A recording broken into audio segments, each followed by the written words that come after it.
Briony Swire is a postdoctoral researcher at Northeastern University's Network Science Institute and a fellow at the Harvard Institute for Quantitative Social Sciences. Prior to this, she was with the Cognitive Science Laboratories at the University of Western Australia and was a Fulbright Scholar at Massachusetts Institute of Technology's Political Science Department. Dr. Swire has been leading much of the research into fake news, how misinformation continues to influence us long after a credible retraction has been issued. Our talk will examine this from a healthy old age perspective with some troubling results. Please welcome Dr. Briony Swire.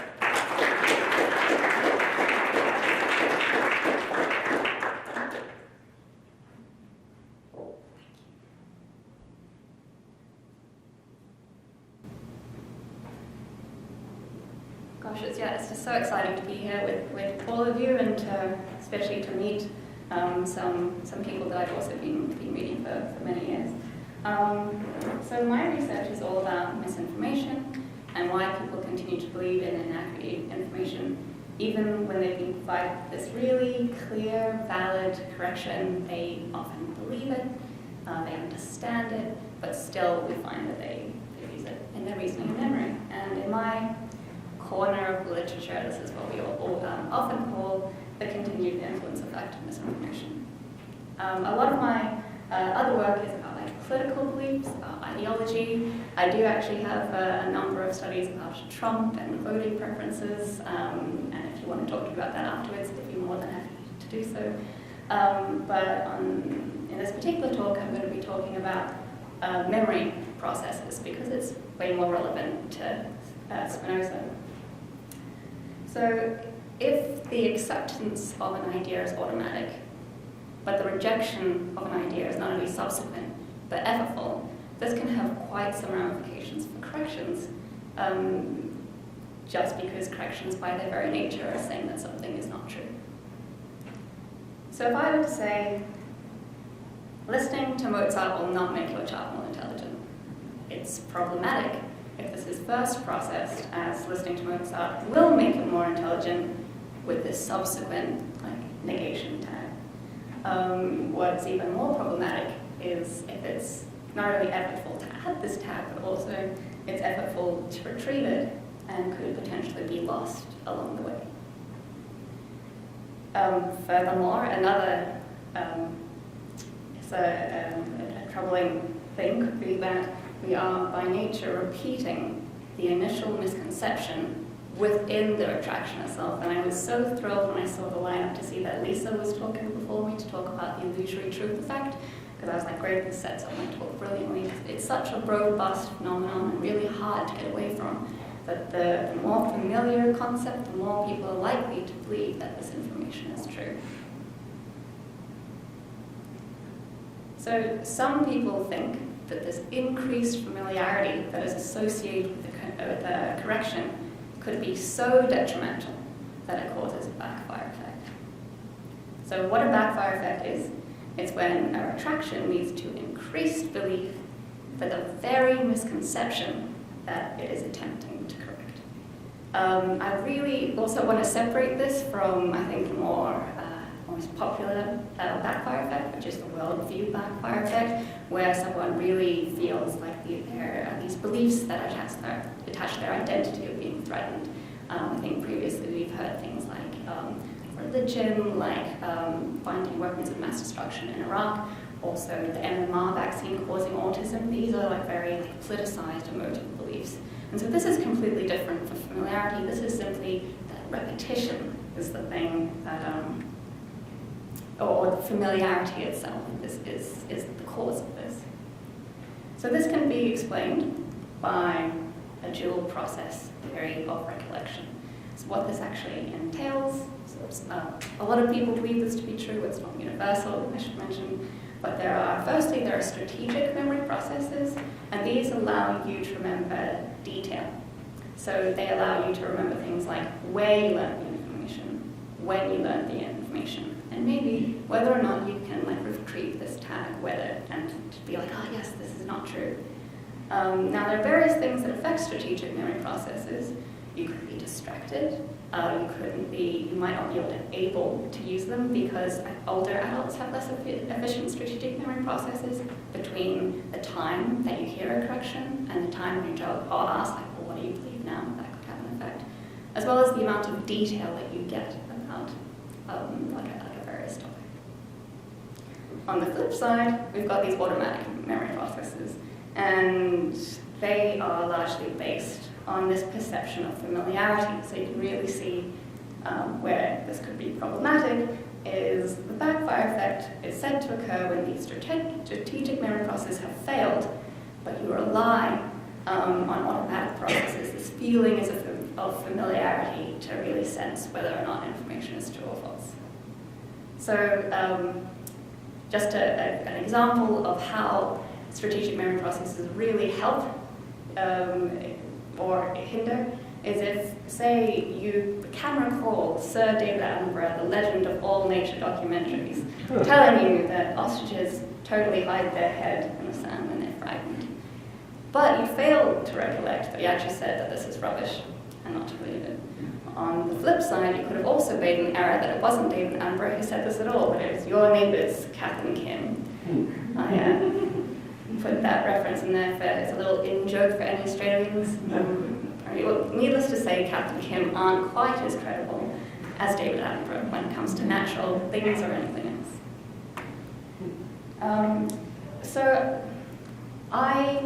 Scientific literature for the backfire effect is actually quite thin on the ground. This is a project that this is my very first project way back when I started my PhD. And I traced all the references back to primarily two studies. Firstly, it's often cited as Skernick paper, who found the effect after 30 minutes. They gave this CDC flu vaccine pamphlet with 3 myths and 3 facts. But as we know, vaccines in general, they're bound to cause this more emotive, this more ideologically based backfire effect. So they did find that participants were less likely to show intentions of getting the vaccination. If they'd seen this pamphlet, then not at all after 30 minutes, but this is still actually to date an unpublished manuscript, and I found it very hard to actually figure out what they did methods or even analysis-wise because it's reported in a different study. And another cited, which is actually published, found the effect after 3 days and in an older adult population, which does make sense because of strategic memory processes. So I read this and I read the study and I thought, in what ways could I improve this? And what I found was they didn't actually have these pre-manipulation levels of belief, so they didn't measure belief prior to giving them the corrections. Nor did they have a control condition. Another thing I thought I could improve on was there was no cognitive screening task for older adults, so I thought, well, to make it generalizable, we should include this. Also, they did it with health claims, and they all the stimuli were in fact true, but they arbitrarily labeled these as true and false. And another part of my research is all about source credibility, and so we know how detrimental it is if people don't trust you. So if you're saying, well, these things are true and false, but I'm getting some stimuli where I'm for certain that they're true, it could be a problem. So I guess at the end of the day, my big question was, will repeating the misinformation in the retraction actually lead it to backfire? And I know I haven't presented much evidence that it may exist, but I also want to really emphasize at this point how prevalent this idea is. I think almost every conference this is a question, and I feel like this is highly cited. I was also talking to a member of PolitiFact who said that their funding was being threatened, being taken away because they were just saying, well, they're just going to make things worse. So my big question was, is it better not to correct misinformation at all? So yes, the aim was to manipulate these strategic memory processes. So we had age, we had level of detail associated with the correction, as well as retention intervals, so time. We first had these 93 first-year undergraduate students, and our variables were presenting, we had 20 myths and 20 facts. I really wanted to get away from this just one topic, and perhaps or even if we didn't choose vaccines, if we chose something else that I considered non-emotive, I think everyone has their thing that they're like, what? That's what my mum told me, and I just feel like everyone has. Anyway, so I did try hard not to choose these very emotive items, but at the same time I wanted to spread them out. So 20 myths, 20 facts. They either had this brief retraction just to say this isn't true, or this detailed one where you get this a couple of sentences on why. And then we asked them, okay, what do you believe now? Either immediately, half an hour later, or 1 week. What we actually measured was straight up belief scores, what do you believe, versus these inference questions. So these questions trying to get them to use this information a little bit more in their judgment and reasoning. So I think this is audience participation time. This is a couple of...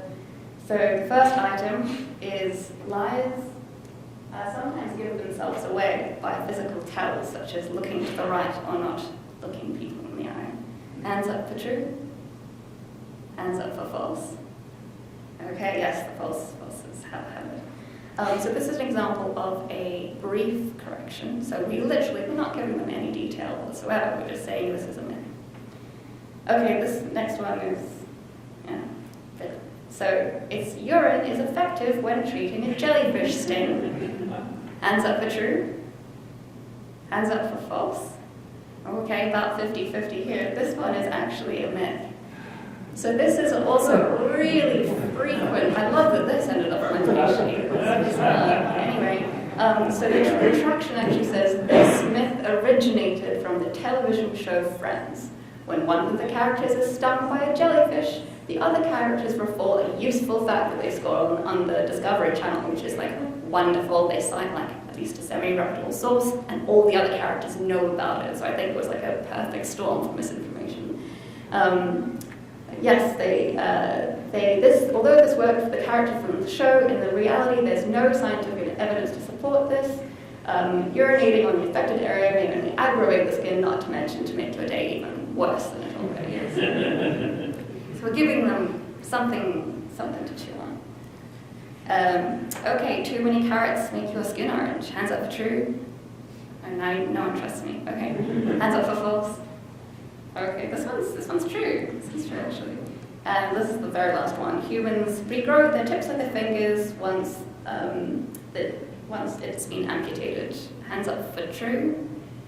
Okay, hands up for false. Okay, that's good. It is in fact true. Apparently, the only trick is it's got to be only the very tip, and it'll grow back apparently sometimes without a fingerprint, which is wonderful. But yeah, there you go. So this is exactly what we did. And we gave them all of these items. Then there was either immediately, half an hour, 1 week later. So if there were a backfire effect, we would expect a data pattern something like this. So what you can see here is the facts. They will be presented in that left-hand panel. The myths are in the right-hand panel that I'm predicting over here. The dotted line is that pre-manipulation belief. So that's where people started out. What we're expecting is in at least some of these conditions, belief is going to be above that line because it's got to be worse. So you've got going up in time, the white is immediate, the grey is half an hour, and the black is 1 week. And then you've got the brief on the left there, and then the detailed. This is our detail manipulation. What we actually found was something like this. So there was no hint of a backfire effect. It was well below the pre-manipulation belief levels, although we're still seeing a slight hint of the strategic memory process and the ability perhaps to actually grasp this negation tag and realize that things are not true. So after 1 week, people belief is sustained after half an hour, but after 1 week, people do start to re-believe in this misinformation. My hunch is if they're not updated after immediately, I think those are the people that just don't believe me. I think they're probably if I were to ask you now, hands up if you believe that urine will help a jellyfish sting, I'm not going to try it. But I think like there are probably some people who just, so those are the people that don't believe me, that's sustained, but 1 week later we're seeing this phenomenon where people re-believe. However, with the factual information, belief is sustained not only half an hour later, but after a 1 week period. So it might be the case that factual affirmations are perhaps easier than retracting misinformation. With the inference questions, we see the exact same trend, very similar trend, which leads me into study 2. So this is all good and well, but I think I've told you, a few times that older adults really might be where this phenomenon is at, because of their strategic memory processes. So we had 109 older adults. I think we had actually about 135. We screened out the ones who weren't on the normal range of the marker. So this was exactly the same design. The only thing we added was a 3-week condition, because we really thought, let's give it the best shot we can. Let's really try and make these strategic memory processes suffer. So we added this one condition, and what we found. So there again, you have the dotted line for the pre-manipulation level. We found that again they didn't really come close. We're totally seeing these effects. It's just not a backfire. And again, surprisingly, in the older adults, even after a 1 week period, this belief was sustained over 1 week. It did start to drop in 3, but the big difference is where belief creeps up for the midst in that 1 week, but older adults that were fine after 1 week, which I was pretty amazed at. However, we are seeing the effects of age in this. So these are, the black lines are people over the age of 65, the white lines are people under the age of 65. We had it was between 50 and 65. And yeah, what we found was older adults do struggle more so than those under 65 to maintain this belief. And what is particularly worrisome about this is that I'm now involved in another study on fake news, and what we're seeing is that older adults are more likely to actually receive fake news and share it in their social media. So this is, again, unfortunately can't get anything else but Twitter data at this point. But we see on Twitter older adults are not only seeing more fake news, they're sharing more fake news, and if you pair this up with this data saying like even if those individuals get a correction, they're more likely to remember the correction and to remember these things are false, I think we could be really looking at a particularly vulnerable population. So in conclusion, we didn't find a familiarity backfire effect. However, we did find that fact affirmations promoted a more sustained belief change than myth retraction. Older adults over 65, I think we should particularly be concerned about in terms of broader misinformation effects and potentially focus on these individuals for interventions on social media. Also, we did find a greater level of explanatory detail helped, but as you probably noticed in the figures, didn't help as much as I thought. I mean, there's a big difference between just saying this isn't true and this isn't true and here's why. Could have been because it was a within subject design. Maybe they trusted us after a while, but that was definitely surprising to me. It did help, but just a little bit. Yes, so that's actually it for me. These were my old PhD supervisors, Ulrich Checker and Stephen Lewandowski, who helped me along the PhD journey. So thank you very much.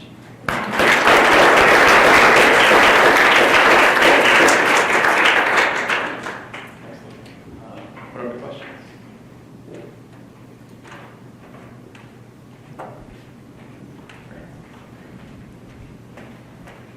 So I was wondering about, you mentioned a lot about memory. I was wondering, are people with memory issues, do they tend to be more credulous? Obviously, if they have something disproved, and they forget about it, that's a different thing. But do they tend to be more credulous in general because they don't know what to trust? Or just... That's a fantastic question. I mean, I would imagine so. I'm actually, my hunch is certainly yes, and from the limited literature, I would also totally agree. If anyone else who's more ingrained in the memory literature, I just think in general people would be more. Well, I think some of the so one of the things that we've done with the prefrontal cortex is we've looked at older adults, especially older adults, some that have perfectly fine executive functioning, some, and these are traditional executive function tasks, not my doubt tasks, some that are not good. And it absolutely, so we ran the same task that I presented to you with the dubious magazine ads, and the ones with poor executive function believed it way more than the other. That totally So makes it's- a lot of sense. Right. So there's a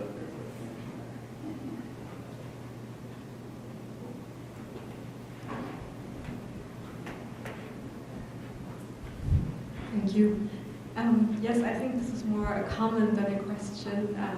This is really interesting because you show a way how one can overcome these fake news or this misinformation. And it reminds me a little bit of the studies on refutation texts. I don't know if you're familiar Yes, with them by, for example, Hanayota Candeo. absolutely. Yes. Who proposes that what's important to change a false belief or a misconception, as she calls it, is the co-activation of Without false doubt. knowledge Yeah. and the correct information. So this really seems to be key, and I'm really glad that your results are in line with this. I would have been worried if it had been the other way around, because these refutation texts have kind of been praised in the text comprehension community, and so this does support the idea that those kind of texts do work.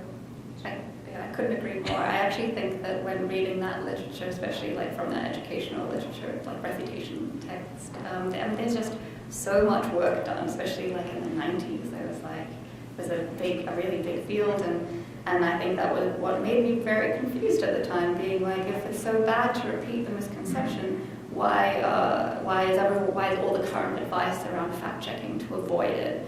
My old supervisor also did mine was a bit more like manipulating the memory process aside, but he did a bit more like straight up, let's just repeat the misinformation a bunch of times before we correct it, and found it actually to be helpful. I think which the refutation text really like lean on. I was also confused. I was like, how can there be? Yeah, no. It's nice when results are coherent. Yes, no, I totally agree. Thank you. Just to add on to that point that memory for the error can actually be useful in then remembering the correction. So we found in some studies that we give them a bunch of trivia questions, they answer some of them wrong, we then give them feedback and then look for their memory for the original error. And you're actually more likely to correct your error if you can also remember what you got wrong initially. So this kind of co-activation of the correct and incorrect information. I just think it's really helpful. Yeah, and I also feel like when you see the belief change that we get, I mean, it's a wide scale, it's a 10-point scale, but people are falling like from 6 or 7s right down to like 2 or 1 is the group mean, and I just think it's like, as a misinformation researcher, I just feel like so much of it's super depressing, but it's just really positive to see that when people actually get evidence-based research, they're actually willing to change their mind, I think, more than people give them credit for. And I think that, of course, again, there's only low as people go, but I mean, I think it's great. Okay. We also just did another study looking at kind of fact checkers, refutations, and found exactly what you guys did, where it reduces them a big amount from pre-existing beliefs. It comes back a little bit after a week delay, but still nowhere near initial response. Although we did find a big difference amongst people who kind of had political reasons to believe or not believe, then the deflection is a lot smaller. Yeah, I just think if people don't update to begin with, that's your key. If they update first. I really want to know though why people are actually like regressing. Like I think if we were to find like some kind of intervention to actually like mitigate that, I think that would be really interesting, because these are people that believe us. They're like, oh cool, that's the way things are, and then after all they're like, not quite sure, but yeah, it's similar.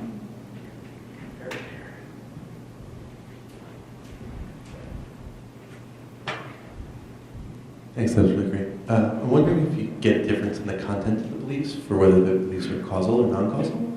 So, just because elsewhere it seems like beliefs that people have formed that have some causal element between it. So vaccine cause autism, or people think Yes. that, as opposed to, Right. you might think that some of these will be easier. It's funny because, of course, like one of the most effective strategies we have currently in like correcting misinformation is finding this causal link and like switching out in that whole situational model. Like, if Bob didn't commit the crime, it was Bill. That whole change that. So I was actually I attempted with 40. It was kind of hard, but I tried. So that there wasn't something like easily available to switch out, I tried to find things that simply weren't true. But I do think it would be like super interesting to like focus in on those causal elements and actually see if, I'm sure there's a bunch of experiments that we do. Yeah, I try to almost avoid that in this particular study, but it's really good. So were these studies within participants? So participants were sampled longitudinally over the 3 snapshots, or in study 1 or study 2? Okay, so everyone was tested twice, but they only had post-test once. So participants in the immediate condition are different from the half-an-hour condition and the 1 week, because I didn't want to test them too many times after. So the participants, say you're in the 3-week condition, I would you'd sit once and I'd ask you all these things about what you believe now, give them the corrections, and then not ask them anything else until that 3rd week rolled around.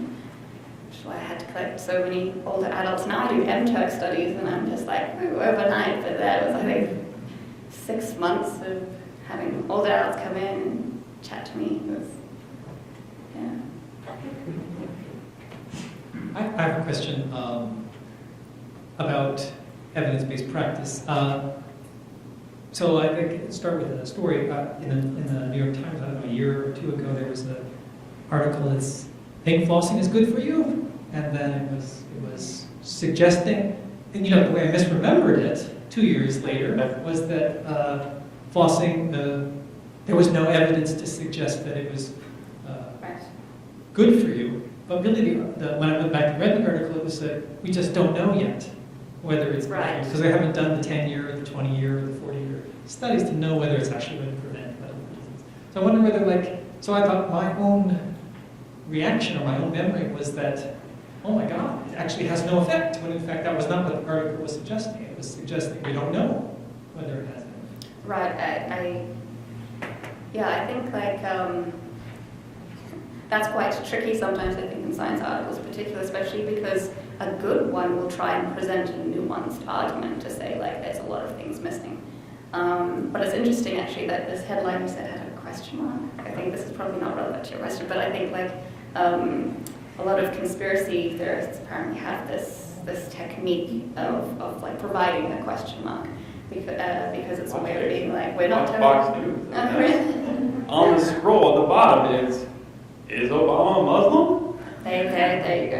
Right? I mean, question marks are, they said they're co-opted critical thinking, trying to be we're not trying to tell you what to think, but this could be true, make up your own mind.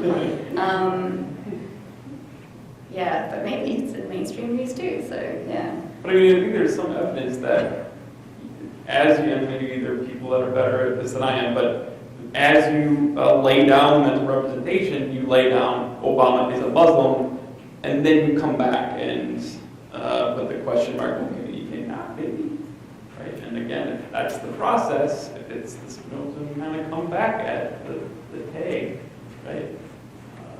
We're talking about the same thing here. I think so. I believe so. But don't stop false. Yes. Don't stop falsely. And I think just from the Grice point of view, I think just from a Grice understanding language point of view, you wouldn't ask the question if you wasn't, right? So the very fact that you're asking the question implies the answer. For most normal users of the language. But yes, did you just mean your own personal experience about not being able to recall with the symptoms? true or Well, false? it just means like, so sometimes there's information that comes later that refutes what you believed earlier, and then there's some that's just like, well, actually, we don't know whether what you believed earlier is true or not. Absolutely, and I think a lot of talk about misinformation is focusing on like the disinformation, the kind of really this information that's intended to deceive. But I think particularly in like the fast-paced kind of media environment where like the stories are totally unfolding, or even in science, we're not really sure what's happening yet. It's hard to piece those together into some kind of like cohesive understanding. But yeah, I think if we know what's true and false, I think it's a bit easier, and I think what could be done on a practical level is just repeated corrections, because that could actually help kind of keep that down in some particular